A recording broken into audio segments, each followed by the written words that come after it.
வணக்கம். ஜேகே செய்திகளின் பிரதான செய்திகள். முதலில் தலைப்புச் செய்திகள். மியன்மார் ஏதிலிகளுக்கு திருகோணமலையில் அடைக்கலம். வன்னி மாவட்ட முன்னாள் நாடாளுமன்ற உறுப்பினர் கைது. 13வது திருத்தத்தை கூட்டறிக்கையில் ஏன் உள்ளடக்க வேண்டுமென அரசாங்கம் கேள்வி. முன்னாள் பிரதி போலீஸ் மா அதிபர் உள்ளிட்ட 5 மரண தண்டனை உறுதி. கடற்படையினரால் பொறுப்பேற்கப்பட்ட 102 மியன்மார் ஏதிலிகள் இன்று காலை திருகோணமலை துறைமுகத்திற்கு அழைத்துச் செல்லப்பட்டுள்ளனர். அழைத்துச் செல்லப்பட்டவர்களுள் 25 சிறார்களும் கர்ப்பிணி பெண் உள்ளிட்ட 30 பெண்களும் அடங்குவதாக கடற்படை ஊடக பேச்சாளர் கேப்டன் கயான் விக்ரமசூரிய தெரிவித்துள்ளார். 100க்கும் மேற்பட்ட மியன்மார் ஏதிலிகளுடன் பயணித்த மீன்பிடி படகொன்று முல்லைத்தீவு முள்ளிவாய்க்கால் மேற்கு கடற்பகுதியை நேற்று சென்றடைந்தது. இந்நிலையில் அவர்களுக்கான உதவிகளை வழங்குவதற்கான நடவடிக்கை முன்னெடுக்கப்பட்டதுடன் அவர்களை கரைக்கு அழைத்து வருவதற்கான நடவடிக்கைகளும் மேற்கொள்ளப்பட்டிருந்தமை குறிப்பிடத்தக்கது.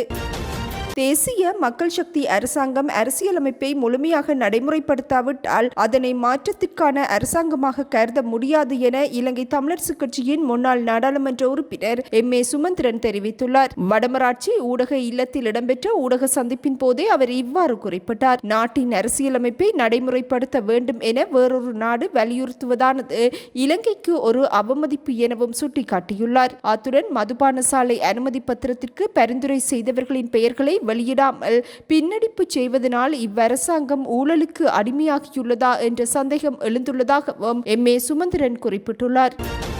வன்னி மாவட்ட முன்னாள் நாடாளுமன்ற உறுப்பினர் குலசிங்கம் திலீபன் இன்று காலை வவுனியா மாவட்ட நிதி மோசடி குற்ற பிரிவினரால் கைது செய்யப்பட்டுள்ளார். குலசிங்கம் திலீபனின் பிரத்யேக செயலாளரும் நாடாளுமன்ற தேர்தலில் ஈழ மக்கள் ஜனநாயக கட்சி சார்பில் போட்டியிட்ட கிறிஸ்டோபர் டினேஸ் என்பவர் நேற்றைய தினம் இரவு வவுனியா மாவட்ட நிதி மோசடி குற்ற பிரிவினரால் கைது செய்யப்பட்டிருந்தார். இந்நிலையில் அவர் வழங்கிய வாக்குமூலத்தை அடிப்படையாக கொண்டு முன்னாள் நாடாளுமன்ற உறுப்பினர் குலசிங்கம் திலீபன் இன்று காலை கைது செய்யப்பட்டுள்ளதாக போலீசார் தெரிவித்துள்ளனர். கோடீஸ்வர தொழிலதிபர் முகமது ஷியாம் கொலை சம்பவம் தொடர்பில் முன்னாள் பிரதி போலீஸ் மா அதிபர் வாஸ் குணவர்த்தன உள்ளிட்ட 5 பிரதிவாதிகளுக்கு மரண தண்டனை உறுதி செய்யப்பட்டுள்ளது. கொழும்பு மேல் நீதிமன்றத்தின் 3 அடங்கிய அமர்வு விதித்த மரண தண்டனையை உச்ச நீதிமன்றம் உறுதி செய்துள்ளதாக பிரதிவாதிகளுக்கு இன்று கொழும்பு மேல் நீதிமன்றில் அறிவிக்கப்பட்டது. முன்னாள் பிரதி போலீஸ் மா அதிபர் வாஸ் குணவர்த்தன, அவரது மகன் ரவிந்து குணவர்த்தன மற்றும் குறித்த வழக்கில் குற்றம் சாட்டப்பட்ட 5 சிறைச்சாலை அதிகாரிகளினால் நீதிமன்றில் முன்னிலைப்படுத்த இத்தண்டனைக்கு எதிராக பிரதிவாதிகள் முன்வைத்த மேன்முறையீட்டு மனுக்களை உச்ச நீதிமன்றம் நிராகரித்துள்ளதாக கொழும்பு மேல் நீதிமன்ற நீதிபதி ஆதித்யா படபாண்டியே இன்று பிரதிவாதிகளுக்கு அறிவித்தார். இதன்படி கொழும்பு மேல் நீதிமன்றத்தின் 3 அடங்கிய அமர்வினால் அவர்களுக்கு விதிக்கப்பட்ட மரண தண்டனையை உச்ச நீதிமன்றம் உறுதி செய்துள்ளதாக பிரதிவாதிகளுக்கு நீதிபதி குறிப்பிட்டுள்ளார். பிரதிவாதிகள் சார்பில் ஆஜரான சட்டத்தரணி நீதிமன்றில் உண்மைகளை முன்வைத்ததுடன் பிரதிவாதிகளுக்கு விதிக்கப்பட்ட தண்டனையை நிறைவேற்றும் திகதியை உச்ச நீதிமன்றம் குறிப்பிடவில்லை எனவும் சுட்டிக்காட்டியிருந்தார். குற்றவாளிகள் ஜனாதிபதியின் மன்னிப்பை எதிர்பார்க்கும் பட்சத்தில் தண்டனையை நிறைவேற்றும் திகதி அவர்களுக்கு மிகவும் முக்கியமானது என சுட்டிக்காட்டிய சட்டத்தரணி அதற்கமைய தண்டனையை நிறைவேற்றும் திகதி தொடர்பில் உத்தரவு பிறப்பிக்குமாறும் கோரிக்கை விடுத்தார். எனினும் இது தொடர்பில் உச்ச நீதிமன்றமே முடிவெடுக்க முடியும் எனவும் இது தொடர்பில் தாம் உத்தரவு பிறப்பிக்க முடியாது எனவும் கொழும்பு மேல் நீதிமன்ற நீதிபதி ஆதித்ய படபாண்டியே தெரிவித்துள்ளார். 13வது திருத்தத்தை இலங்கை இந்திய கூட்டறிக்கையில் ஏன் உள்ளடக்க வேண்டுமென அரசாங்கம் கேள்வி எழுப்பியுள்ளது. இலங்கை அரசியலமைப்பில் உள்ள ஒரு விடயத்தை ஜனாதிபதியின் இந்திய பயணம் தொடர்பிலான கூட்டறிக்கையில் ஏன் உள்ளடக்க வேண்டும்? அதற்கான தேவைகள் எழவில்லை. அது அரசியலமைப்பில் உள்ள ஒரு பகுதி. அத்துடன் அரசியலமைப்பின் பிரகாரம் அடுத்த ஆண்டு மாகாண சபை தேர்தல் நடைபெறும் எனவும் அவர் குறிப்பிட்டுள்ளார். ஜனாதிபதி அனுரகுமார திசாநாயக்கவின் இந்திய பயணம் தொடர்பில் விளக்கமளிக்கும் விசேட ஊடக சந்திப்பு அரசாங்க தகவல் திணைக்களத்தில் இன்று இடம்பெற்ற போதே அமைச்சர் இவ்வாறு கருத்து வெளியிட்டார். 13வது திருத்தச் சட்டம் மற்றும் மாகாண சபை தேர்தல் தொடர்பில் இந்த பயணத்தில் கலந்துரையாடப்பட்டதா?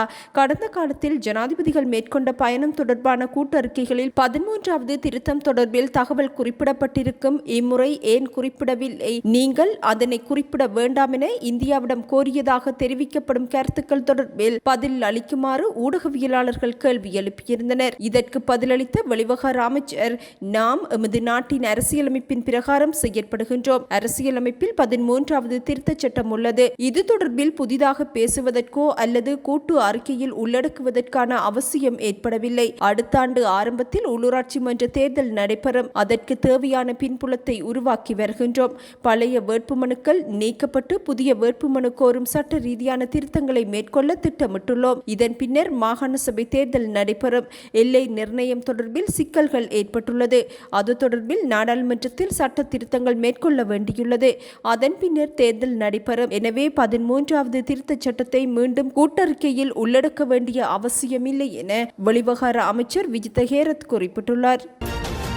நாட்டில் உள்ள மோசடியான தனியார் கல்வி நிறுவனங்களில் இருந்து குழந்தைகளை பாதுகாப்பதற்கான சட்ட கட்டமைப்பு ஒன்று உருவாக்கப்பட வேண்டும் என பிரதமர் ஹரிணி அமரசூரிய தெரிவித்துள்ளார். கல்வி, உயர்கல்வி மற்றும் தொழிற்கல்வி அமைச்சின் இணைந்த நிறுவனங்களின் ஆசிய ஆசிரியர் அபிவிருத்தி நிலையம், தேசிய கல்வி ஆணைக்குழு மற்றும் அரசு சார்பற்ற உயர்கல்வி பிரிவு ஆகியவற்றின் அதிகாரிகளுடன் இடம்பெற்ற கலந்துரையாடலின் போது பிரதமர் இதனை குறிப்பிட்டார். மக்கள் கோரும் கல்வி சீர்திருத்தங்களுக்கு அப்பால் விரிவான விளக்கம் ஒன்றை மேற்கொள்ள வேண்டியது அவசியமானது.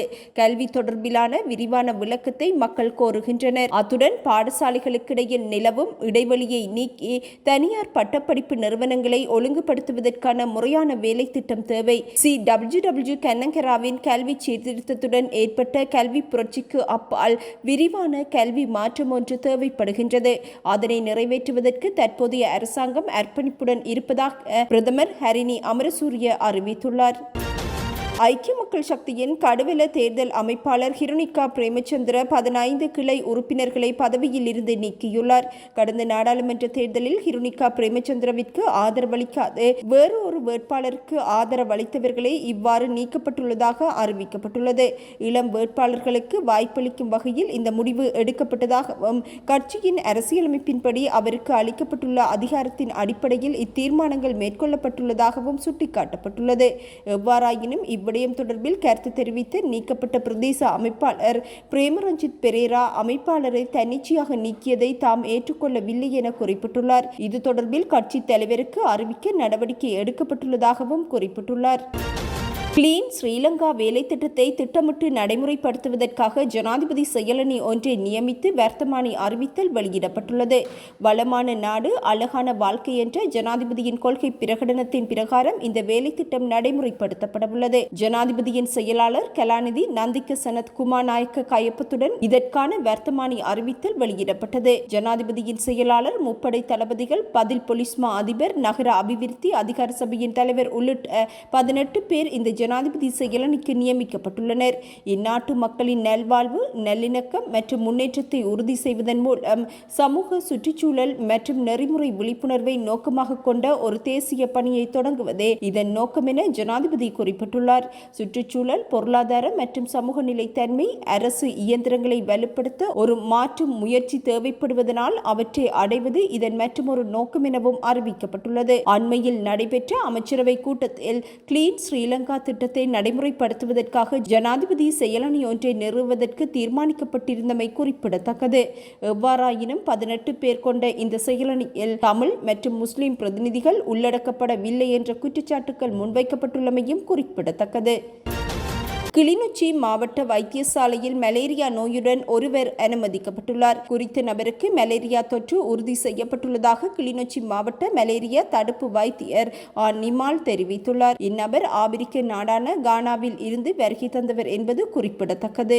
இத்துடன் இன்றைய எமது பிரதான செய்திகள் நிறைவடைகின்றன. நமது அடுத்த பிரதான செய்திகளை நாளை எதிர்பாருங்கள். வணக்கம்.